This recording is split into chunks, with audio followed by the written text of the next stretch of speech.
March 1, 1932. A quiet evening in Hopewell, New Jersey, shattered by an unimaginable crime. The baby son of America's most celebrated hero, Charles Lindbergh, vanished from his crib. What followed would be called the crime of the century. But was the man accused, Bruno Richard Hauptmann, really guilty? Or was he just a scapegoat caught in a whirlwind of grief, politics, and desperation for justice?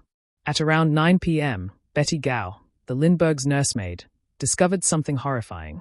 The 20-month-old Charles Lindbergh Jr. was missing from his nursery. The window was open, a crudely built wooden ladder lay abandoned outside, and on the windowsill rested an envelope. Inside was a ransom note, demanding $50,000. Written in broken English, it contained strange markings that would later become crucial evidence. The Lindberghs, one of the most famous families in America, were thrust into a nightmare. Charles Lindbergh, the aviator who captured the world's imagination with his solo flight across the Atlantic, was now a father desperate to save his child. News spread like wildfire. The press swarmed the Lindbergh estate. The public was captivated, horrified, and obsessed. For many, this wasn't just a kidnapping. It was an attack on America's golden family. President Herbert Hoover pressured authorities to do everything possible. The New Jersey State Police, led by Colonel H. Norman Schwarzkopf, and the FBI under J. Edgar Hoover, launched one of the largest manhunts in history. Negotiations began with the kidnappers. Through a series of notes, the ransom increased to $70,000. John Condon, a retired schoolteacher known as Jafsy, became the Lindberghs' go-between. He placed ads in newspapers, pleading for the kidnappers to return the child safely. Finally, on April 2, 1932, the ransom was paid in marked gold certificates. But the nightmare didn't end. The baby never came home. 6 weeks later, on May 12th, a truck driver stumbled upon a small body in the woods, just a few miles from the Lindbergh home. It was Charles Lindbergh Jr. The autopsy revealed the child had been killed the night of the abduction, suffering a fatal skull fracture. The country mourned. Rage boiled. And the manhunt intensified. For 2 years, the trail grew cold, until a chance discovery in New York reignited the case and led police straight to a German immigrant named Bruno Hauptmann. By mid-1934, the Lindbergh baby case had consumed America. But answers were elusive, until investigators stumbled upon a clue that would change everything. The ransom had been paid in gold certificates, each carefully recorded. Banks were instructed to look for them. For 2 years, they trickled into circulation, leading nowhere, until one crisp bill showed up at a Bronx gas station in September 1934. The attendant noticed the license plate number of the man who paid. That plate led straight to a carpenter named Bruno Richard Hauptmann. Police raided Hauptmann's home. What they found shocked the nation: over $14,000 of ransom money hidden in his garage. To authorities, it was the smoking gun. But to others, questions loomed. Why would a man hide ransom money in plain sight? Was it planted? Or had he stumbled into something bigger?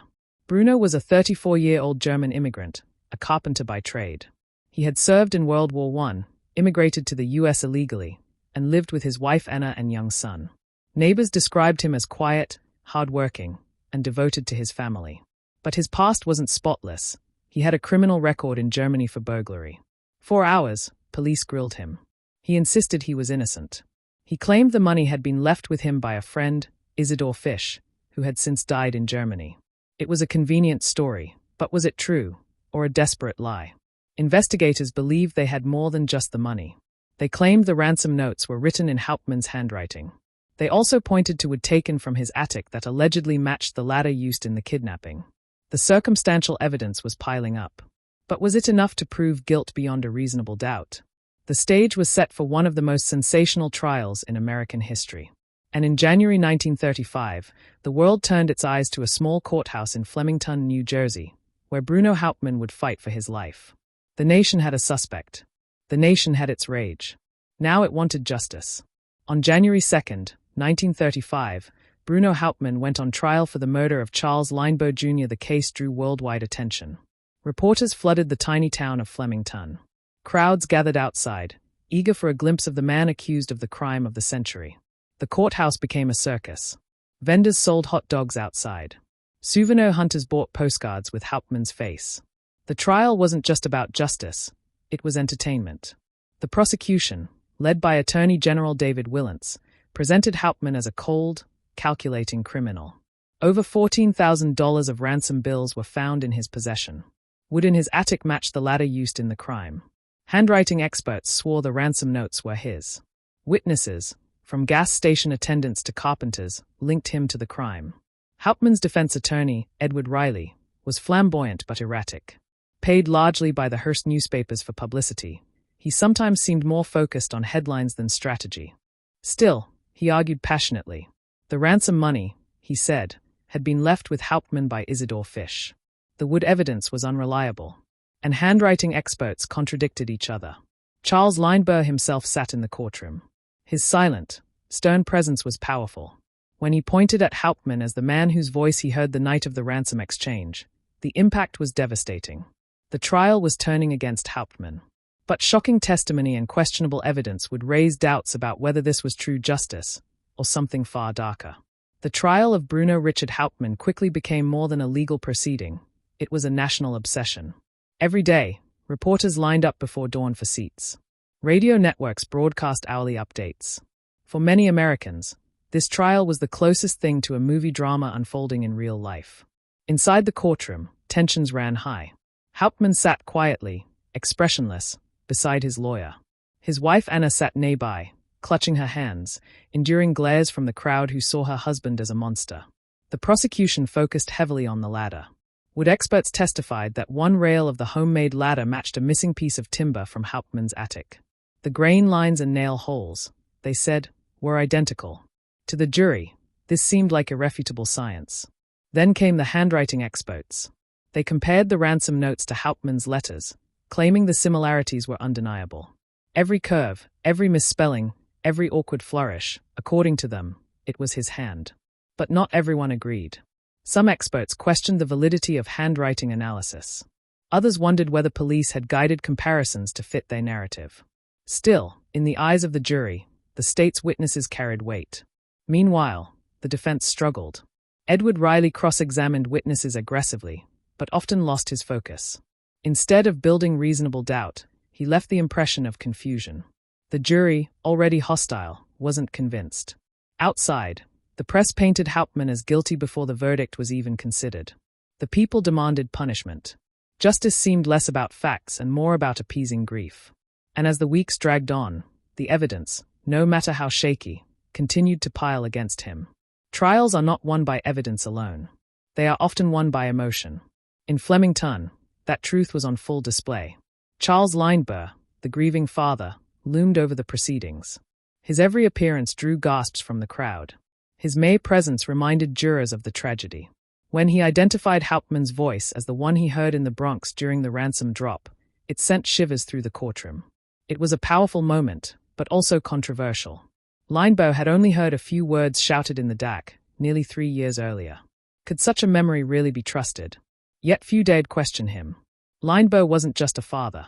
He was America's hero, the man who had flown across the Atlantic. His testimony carried enormous influence. The prosecution leaned heavily on this emotional weight. They painted Hauptmann as a heartless foreigner, a man who invaded the sanctity of an American home and murdered an innocent child. In the 1930s, xenophobia and fear of immigrants were common. The narrative was convenient, and it stuck. The defense tried to fight back. They emphasized Hauptmann's devotion to his wife and child. They reminded jurors that there was no eyewitness to the actual kidnapping. They argued the case was built on circumstantial evidence and public anger. But emotion spoke louder than reason. And in Flemington, the crowd outside cheered whenever the prosecution scored a point, as if guilt was already a foregone conclusion. While the case against Hauptmann seemed strong on the surface, cracks appeared beneath. Many witnesses contradicted each other. The Wood evidence, for example, was not as airtight as the state claimed. Matching grain patterns might prove connection, but wood was a common material. Carpentry experts noted that no tool marks could definitively link Hauptmann to the ladder's construction. The handwriting analysis was equally questionable. For every expert who swore it was his, another expert insisted it was not. Some believed the notes could have been forged. Even the ransom money raised doubts. Hauptmann's story about Isidore Fish leaving it behind was impossible to verify, since Fish had died overseas. But why would a man as meticulous as Hauptmann keep the money hidden in his own garage for years, knowing it could be traced? To some, it looked suspicious. To others, It looked too convenient, as if someone wanted him to be caught. There were also reports that police had pressured witnesses. Gas station attendants who claimed to see Hauptmann months earlier were questioned repeatedly until their answers aligned with the prosecution's timeline. Some said they felt bullied. Yet none of these inconsistencies swayed the jury. The tide of public opinion, the grief of the Lindberghs, and the hunger for closure drowned out doubt. The trial was not just about evidence. It was about ending a national nightmare, no matter what. While Bruno sat in court, his wife Anna became a silent figure of resilience. Each day, she endured stares and whispers from the crowd. Some pitied her. Others hated her. Many saw her as guilty by association. But Anna never wavered. She insisted her husband was innocent. In private, she begged reporters to see the inconsistencies in the state's case.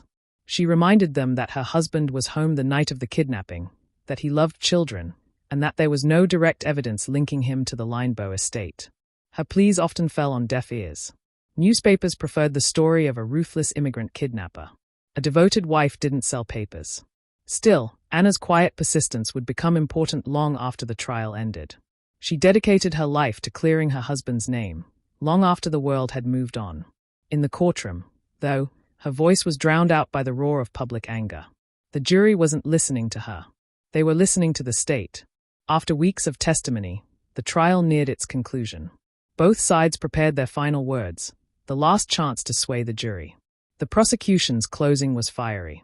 Attorney General Willents declared that Bruno Richard Hauptmann was not only guilty, but evil. He described the latter as a carpenter's signature, the notes as his handwriting, the money as his undeniable link. He invoked the image of the murdered baby and the grief of Charles and Lindbergh. His voice thundered through the courtroom, "This man must pay." The defense countered with passion, but less precision. Edward Riley argued that the state had built a house of cards. He reminded the jury there was no eyewitness to the kidnapping, no fingerprints on the ladder, no direct proof Bruno had ever set foot in the Lindbergh nursery. He spoke of reasonable doubt, of the dangers of condemning a man based on emotion and circumstantial evidence. But Riley's delivery lacked the discipline and clarity the moment demanded. Compared to the prosecution's fierce certainty, the defense sounded like a desperate plea. When the lawyers rested, the jury carried the weight of the nation. 12 ordinary citizens now held a man's fate and the resolution to one of the darkest crimes in American history in their hands. On February 13, 1935, the jury returned after 11 hours of deliberation. The courtroom was silent. Crowds outside strained to hear the outcome. Guilty, the foreman declared. Bruno Richard Hauptmann was convicted of first-degree murder. The punishment, death in the electric chair. The crowd erupted in cheers. To them, justice had been served.